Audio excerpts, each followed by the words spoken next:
Zugeschaltet ist mir nun Professor Shlomo Spiro, Geheimdienstexperte. Schön, dass Sie Zeit für uns haben, Herr Professor. Nun gibt es ja diesen reklamierten Angriff auf die Mossad-Zentrale der Hisbollah.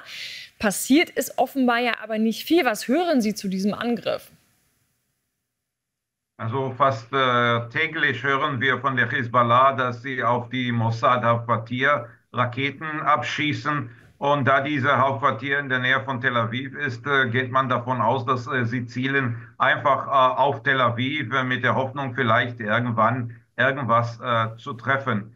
Der Krieg tobt schon ein Jahr und die meisten wichtige Infrastrukturen in Israel, und zivil, auch zum Beispiel die großen Banken, große Firmen und so weiter haben ihre Rechnerzentren, ihre Operationszentren schon längst unter Grund gebracht. Und das stellt deshalb keine so eine große Gefahr für die Arbeit des Mossads.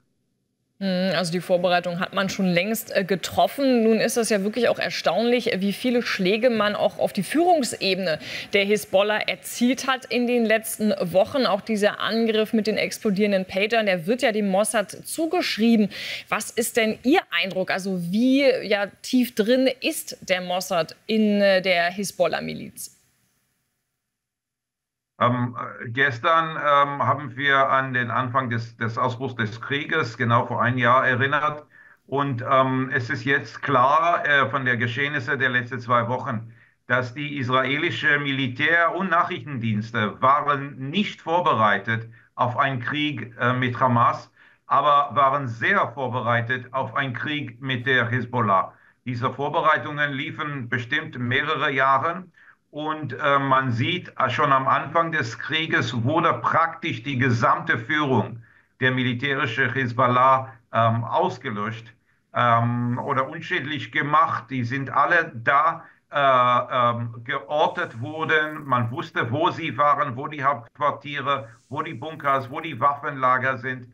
Man zeigt hier die hohe Niveau von Vorbereitungen, die genau vor einem Jahr am 7. Oktober 2023 fehlte, leider. Nun haben Sie das erwähnt, auch wie gut man informiert ist darüber. Hinter der Hisbollah steckt ja allerdings der Iran. Nun rechnen wir ja quasi in den nächsten Tagen, Stunden mit einem Angriff, mit einer Reaktion Israels auf den iranischen Großangriff, den wir gesehen haben, erst in der letzten Woche. Glauben Sie denn, man ist auch seitens der Geheimdienste genauso gut im Iran vorbereitet, was mögliche Ziele, was auch mögliches Personal angeht? Die Ziele in Iran sind so groß, dass man braucht praktisch keine großen Nachrichtendienste, um sie zu lokalisieren. Mögliche Ziele können die Ölanlagen sein, das sind riesige Anlagen, die gehen über mehrere Kilometer, oder die sehr berühmte und bekannte Atomanlagen von Iran. Aber ich glaube nicht, dass wir so kurz vor einer bevorstehende israelische Anschlag stehen. Ich glaube eher, dass die israelischen Streitkräfte ihre Zeit nehmen.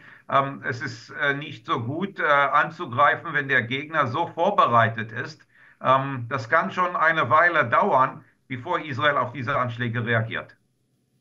Geben Sie uns da mal ungefähr einen Zeitkorridor? Also glauben Sie, das wird jetzt Wochen, wird Monate dauern? Ich würde sagen Wochen, aber natürlich können Sie das in einer Stunde auch durchführen. Die Überraschungseffekte ist sehr wichtig. Aber ich glaube, der erste Priorität sind die Kämpfe in Südlibanon jetzt mit dem Hisbollah. Und Iran, das ist eine strategische Krieg und strategische Ziele, die gehen nirgendwo, die kann man auch nicht verstecken. Und deshalb wird es noch lange dauern. Sagt Professor Shlomo Spiro. Ich danke Ihnen ganz herzlich für die Analyse. Danke sehr.